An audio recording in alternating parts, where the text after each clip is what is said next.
Povo de Israel, povo de Deus, coloque o louvor no seu coração. Ele merece toda a honra, toda a glória, toda a majestade, todo o louvor.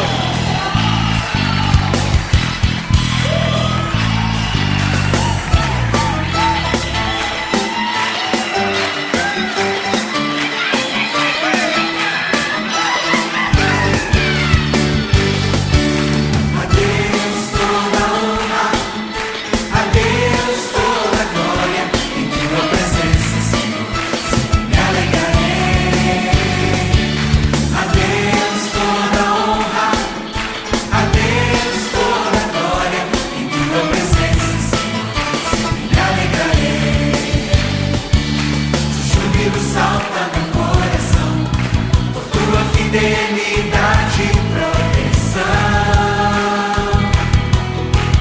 Não temerei jamais, porque comigo estás pra sempre. Vou dizer a Deus toda honra, a Deus toda glória. Em tua presença, Senhor, me alegrarei. A Deus toda honra, a Deus toda glória.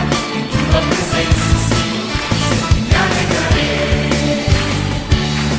Júbilo salta no coração, por tua fidelidade.